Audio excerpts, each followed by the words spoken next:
नमस्कार। तो आज हम यहाँ पे जो बायोलॉजी क्लास +1 का चैप्टर 9 रिवीजन करने वाले हैं, जिसका नाम है बायोमोलिक्यूल्स। बहुत इंपॉर्टेंट चैप्टर होने वाला है आपको एग्जाम पॉइंट ऑफ व्यू से। तो आज हम ये चैप्टर रिवाइज करेंगे। तो सबसे पहले तो आपको बताना है कि जो प्रोटीन्स होते हैं वो किस चीज़ के बने होते हैं, उनका जो बिल्डिंग ब्लॉक होता है वो पूरा किस चीज़ का बना हुआ होता है। ठीक है, इसका आंसर दीजिएगा। दूसरा, जो प्रोटीन फैक्ट्री होती है हम किसे बोलते हैं, प्रोटीन फैक्ट्री, ये आपको जो आंसर देना है। तीसरा, रफ एंडोप्लाज्मिक रेटिकुलम में कौन सी जो है नॉन बाउंड ऑर्गेनेली होती है, नॉन मेम्ब्रेन बाउंड ऑर्गेनेली। ठीक है, नॉन मेम्ब्रेन बाउंड ऑर्गेनली वहां पे होती है। इन तीनों का जो आपको आंसर देना है कमेंट सेक्शन के अंदर, जो मैं आपको लास्ट में वीडियो में इसका जो आंसर दूंगा। तो आज हम यहाँ पे बायोमोलिक्यूल्स के बारे में यहाँ पे बात करते हैं, बात करेंगे। तो अगर आपने जो टेलीग्राम एंड व्हाट्सएप ग्रुप को ज्वाइन नहीं किया है तो आप व्हाट्सएप ग्रुप को और टेलीग्राम को ज्वाइन कर सकते हैं। लिंक मैंने दोनों का डिस्क्रिप्शन बॉक्स में डाला हुआ है। गर्ल्स के लिए अलग से व्हाट्सएप ग्रुप है और बॉयज़ के लिए अलग से व्हाट्सएप ग्रुप है, तो प्लीज़ ईमानदारी से जाओ, ज्वाइन कीजिएगा। ठीक है, तो दोनों ज्वाइन कीजिएगा। यहाँ पे हर एक नेट नोटिफिकेशन, हर एक अपडेट आपको मिल जाती है, तो आप उसको ज्वाइन कर सकते हैं। हर एक पीडीएफ आपको यहाँ पे मिल सकती है, क्वेश्चन पेपर आपको मिल जाते हैं, तो आप उसको ज्वाइन कर सकते हैं।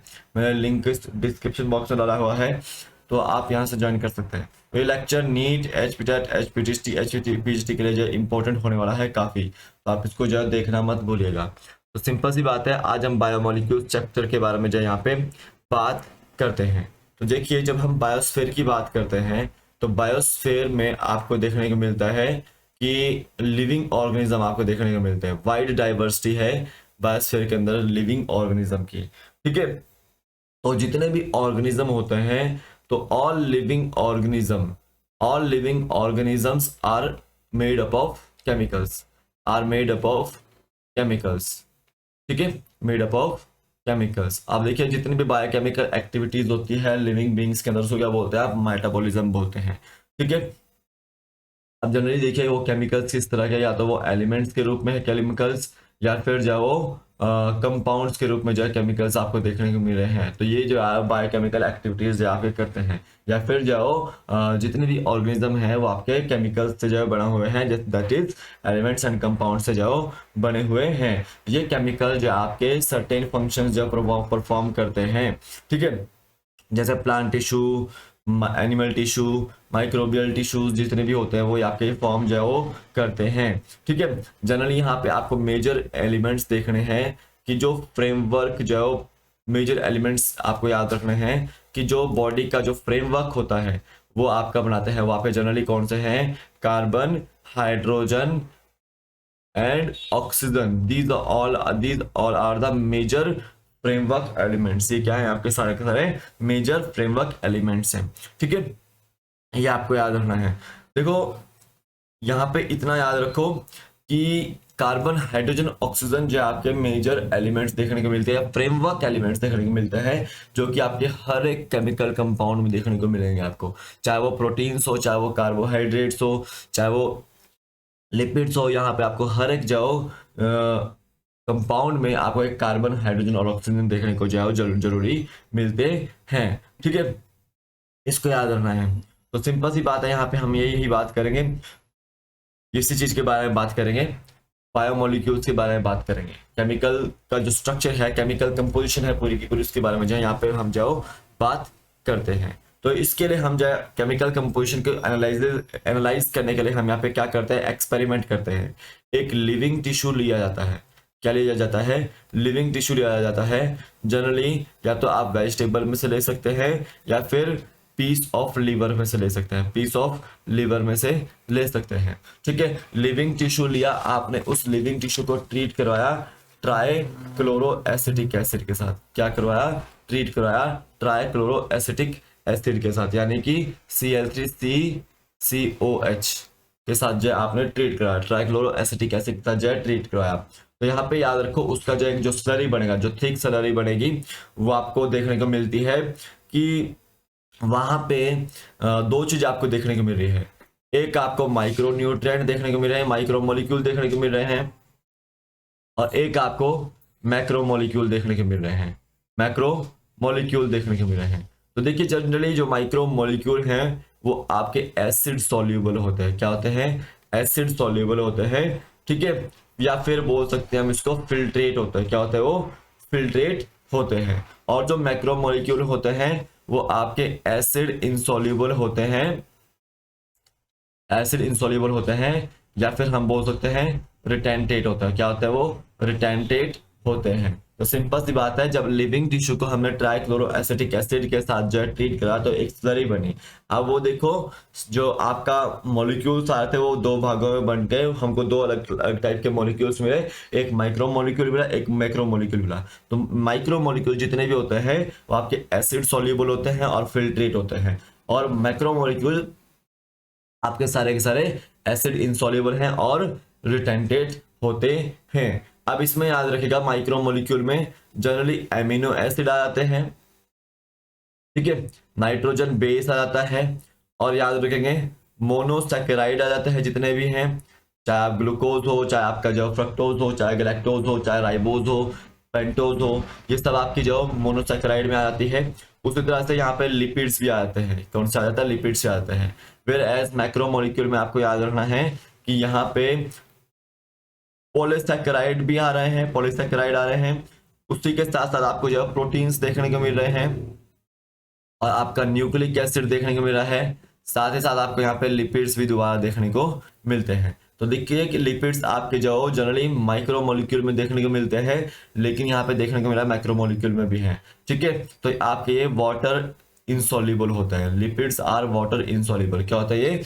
वाटर इंसॉल्युबल जो होते हैं। यहाँ से आपको ध्यान देना है, इस चीज में से क्वेश्चन आपका जो 100% जो बनता है, तो इसको आप नोट कर लीजिए। इंपॉर्टेंट है ये कि जो आपके मैक्रोमोलिक्यूल होते हैं वो एसिड इंसॉल्युबल होते हैं, ठीक है। Polysaccharide, amino, nucleic acid, proteins, lipids, ये सब आपके जो मैक्रोमोलिक्यूल में आते हैं, ठीक है। आप ध्यान देंगे माइक्रोमोलिक्यूल के बारे में, ठीक है, कि जो आपके एसिड सॉल्युबल होते हैं, फिल्ट्रेट होते हैं, ठीक है, जैसे कि amino acid, nitrogen base, monosaccharide और लिपिड्स, ये आपके सारे के सारे माइक्रोमोलिक्यूल जो होते हैं। इसको ध्यान दीजिएगा। अब मैं यहाँ पे आपको जो कुछ एलिमेंट्स लिखवा रहा हूँ, जैसे कि हाइड्रोजन, हाइड्रोजन आपका कार्बन हो गया, ऑक्सीजन हो गया, आपका नाइट्रोजन हो गया, आपका सल्फर हो गया, ठीक है, सोडियम हो गया, कैल्शियम हो गया, ठीक है, मैग्नीशियम हो गया, एंड आपका सिलिकॉन हो गया। सिंपल सी बात है, अर्थ क्रस्ट में ये सारे के सारे जो प्रेजेंट रहते हैं। तो अर्थ क्रस्ट में आपके जो मोस्ट अबंडेंट एलिमेंट कौन सा है? आपका ऑक्सीजन है, मोस्ट अबंडेंट, ठीक है, एलिमेंट अर्थ क्रस्ट में। और सेकंड मोस्ट अबंडेंट कौन सा है? आपका सिलिकॉन है। सेकंड मोस्ट अबंडेंट जो आपका एलिमेंट कौन सा है? सिलिकॉन है। और थर्ड मोस्ट अबंडेंट आपको याद रखना है एल्यूमिनियम है। क्या है? एल्यूमिनियम है थर्ड मोस्ट अबंडेंट एलिमेंट, ठीक है। ऑन अर्थ क्रस्ट कौन सा है? एल्यूमिनियम है। 46% आपका जो है ऑक्सीजन अर्थ क्रस्ट पे रहता है। आपको याद रखना सिलिकॉन 27% जो आपका जो अर्थ क्रस्ट पे देखने को मिलता है, और 13% के आसपास एल्यूमिनियम आपको यहाँ पे देखने को मिलता है अर्थ क्रस्ट पे। साथ ही साथ आपको याद रखना है कि हाइड्रोजन की मात्रा 0.14% है और कार्बन की मात्रा 0.03% है अर्थ क्रस्ट के ऊपर। नाइट्रोजन की जो मात्रा है वो वेरी लिटिल है। क्या है? वेरी लिटिल है अर्थ क्रस्ट के ऊपर। देखो सल्फर की मात्रा 0.03% है। सोडियम की मात्रा आपको देखो 2.8% आपको देखने को मिलती है। कैल्शियम की मात्रा आपको जो 3.6% देखने को मिलती है। मैग्नीशियम की 2.1% आपको देखने को मिलती है। तो अर्थ क्रस्ट में मोस्ट अबंडेंट एलिमेंट कौन सा है? आपका ऑक्सीजन है। अगर ह्यूमन बॉडी की बात करें, अगर हम ह्यूमन बॉडी की बात करते हैं तो आपका most abundant element human body के अंदर भी कौन सा है? ऑक्सीजन ही है, ठीक है। मोस्ट अबंडेंट एलिमेंट है आपका ये ह्यूमन बॉडी के अंदर। तो 65% आपका ह्यूमन बॉडी के अंदर देखने को मिलता है। उसी के बाद सेकंड मोस्ट अबंडेंट आपका एलिमेंट देखने को मिलता है ह्यूमन बॉडी के अंदर कार्बन, ठीक है, 18% के आसपास देखने को मिलता है second most abundant human body के अंदर।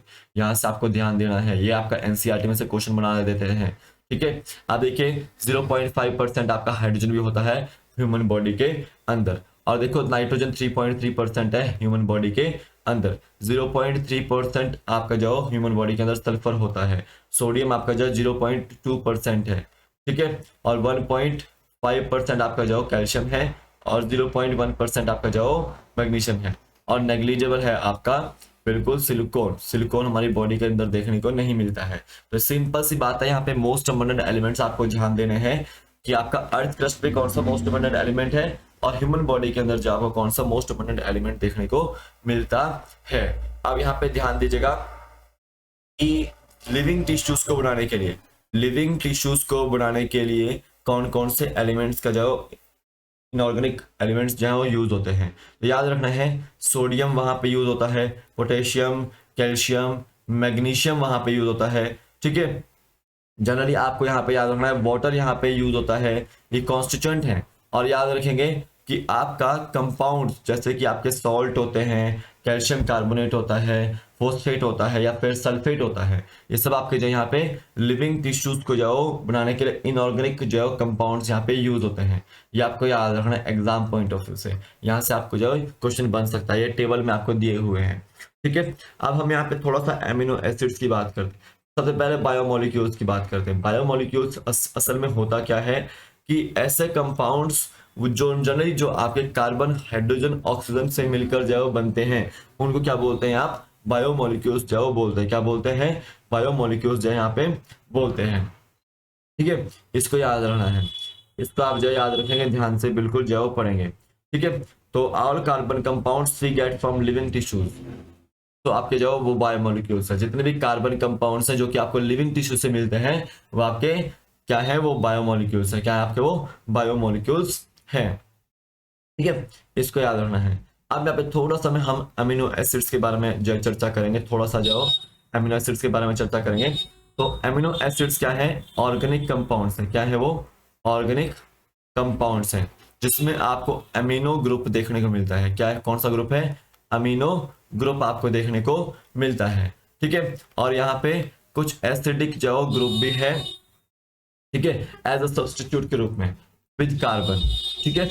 और यहाँ पे जो कार्बन जो एमिनो ग्रुप के साथ और एसिडिक ग्रुप के साथ अटैच है, उसको क्या बोलते हैं आप, अल्फा कार्बन बोलते हैं। क्या बोलते हैं उसको, अल्फा कार्बन जो बोलते हैं। और जो एमिनो एसिड यहाँ पे बनेगा वो आपका अल्फा एमिनो एसिड जो आपका बनेगा।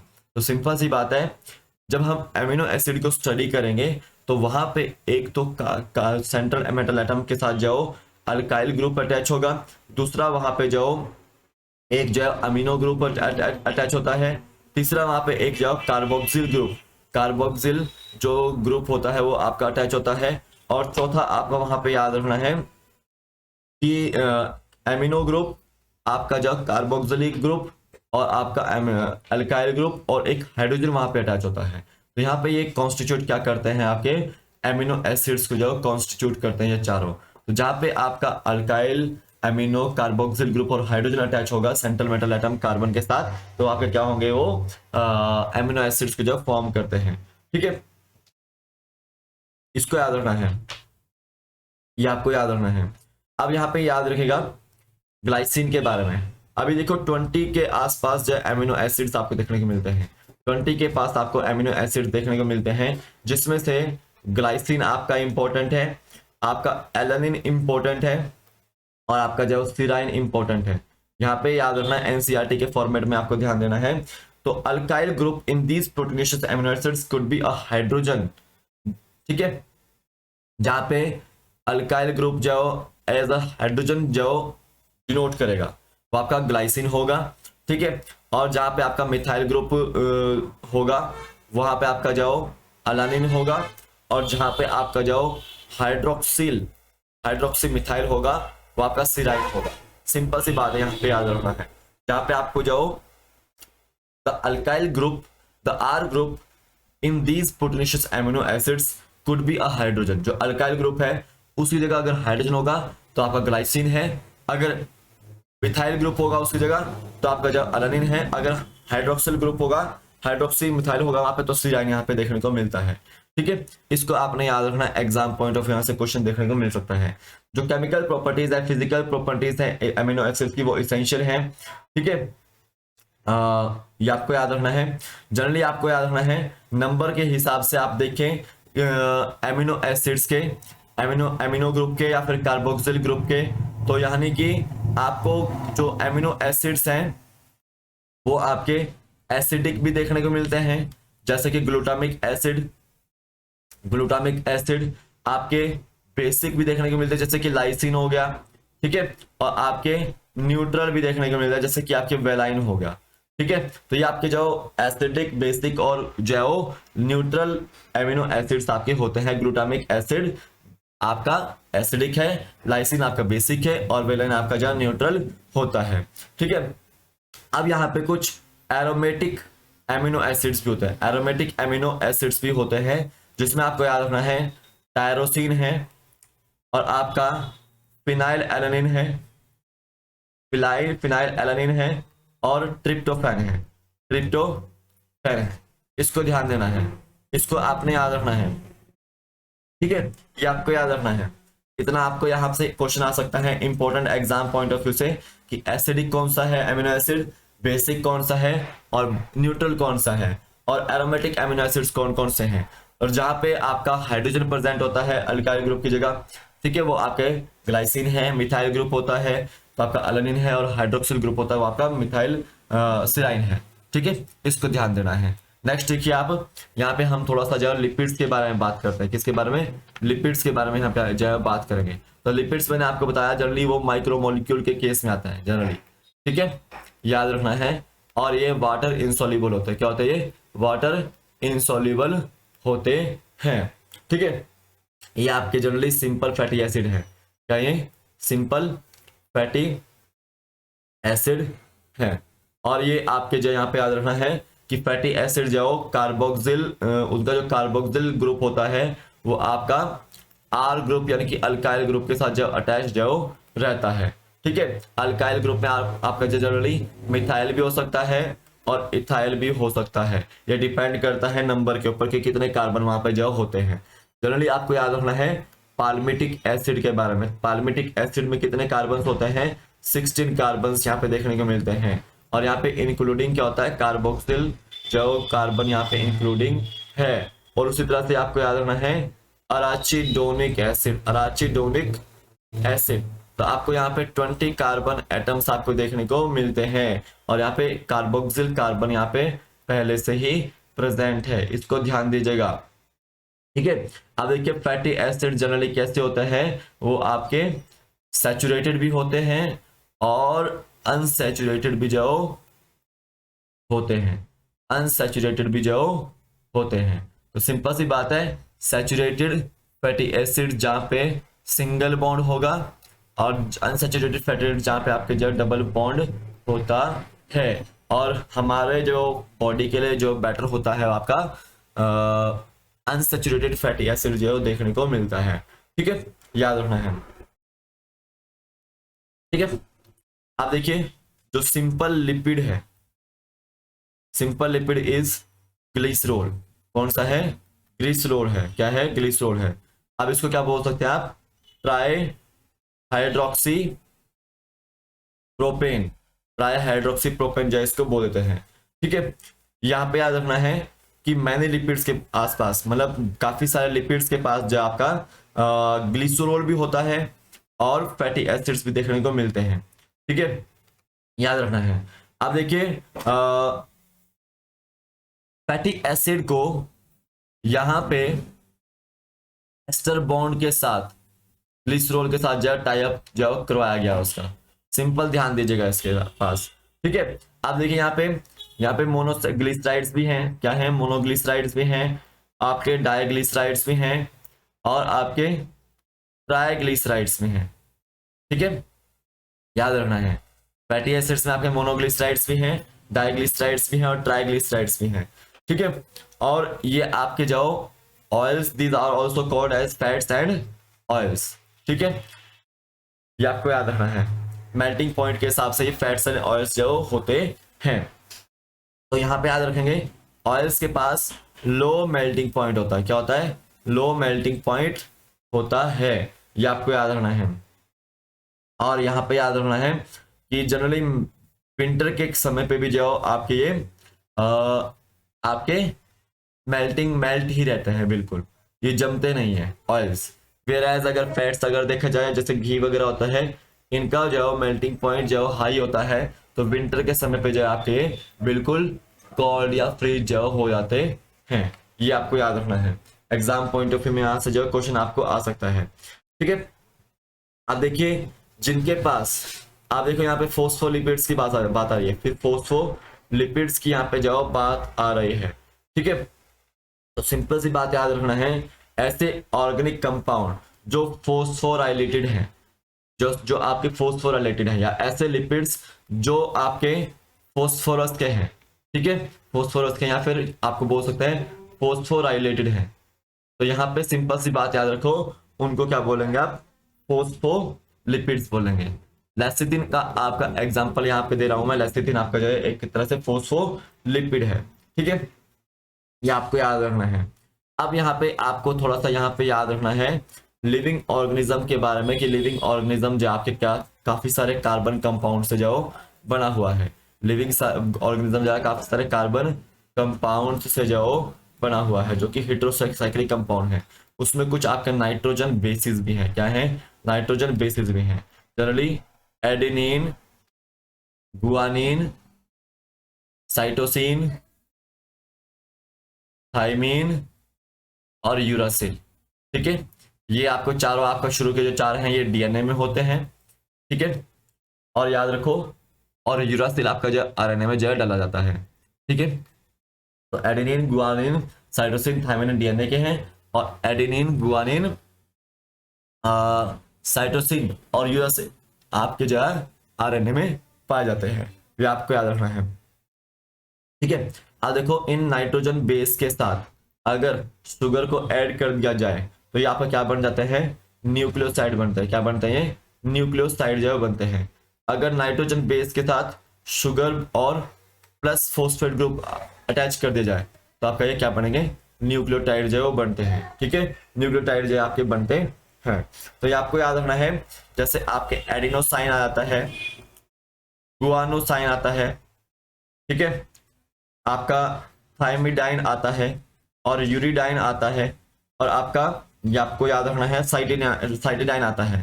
ये सब आपके क्या है, न्यूक्लियोसाइड है। क्या है, न्यूक्लियोसाइड है। वेयर एज न्यूक्लियोटाइड कौन कौन से हैं, न्यूक्लियोटाइड में आपको याद रखना है, जैसे कि आपका एडिनाइलिक एसिड आता है, एडिनाइलिक एसिड, और आपका गुआनाइलिक एसिड आता है। ठीक है, आपका यूरिडाइलिक एसिड आ जाता है, और आपका जो साइटिडाइलिक एसिड आ जाता है, और आपका यहाँ पे थाइमिडाइलिक एसिड आ जाता है। ये सब आपके जो क्या है, वो न्यूक्लियोटाइड्स हैं। ठीक है, और देखो डीएनए और आरएनए, डीएनए और आरएनए ये क्या है, आपके न्यूक्लियोटाइड्स ही हैं। क्या है, यहाँ पे न्यूक्लियोटाइड्स हैं। क्या है, ये न्यूक्लियोटाइड्स हैं। और ये डीएनए और आरएनए क्या फंक्शन करते हैं, आपका जेनेटिक मटेरियल का जो है फंक्शन जो है वो करते हैं। तो इसमें से जो कुछ आपको जो थॉट्स मैंने बताने थे जो इंपॉर्टेंट थे आपके एग्जाम पॉइंट ऑफ व्यू से। तो आज के वीडियो में बस इतना ही है। इसमें से अगर कोई चीज समझ नहीं आई हो या कोई चीज गलत हो गई तो माफ कीजिएगा। तो अभी के लिए फिलहाल इतना ही है। प्रोटीन्स जो आपके एमिनो एसिड से मिलकर जो बने होते हैं, प्रोटीन्स जो आपके एमिनो एसिड से मिलकर बने होते हैं, प्रोटीन फैक्ट्री हम किसको बोलते हैं, राइबोसोम को बोलते हैं। और देखो रफ एंडोप्लाज्मिक रेटिकुलम में नॉन मेम्ब्रेन बाउंड ऑर्गेनेल कौन सी होती है, वो राइबोसोम होती है। कौन होती है, राइबोसोम होती है। इसी की वजह से रफ होता है। तो बस आज की वीडियो बस इतना ही है। टेलीग्राम व्हाट्सएप को ज्वाइन कर लीजिएगा, लिंक मैंने डिस्क्रिप्शन बॉक्स में डाला हुआ है। तो अभी के लिए फिलहाल इतना ही, कल फिर मिलते हैं शाम को 7 बजे। जय हिंद।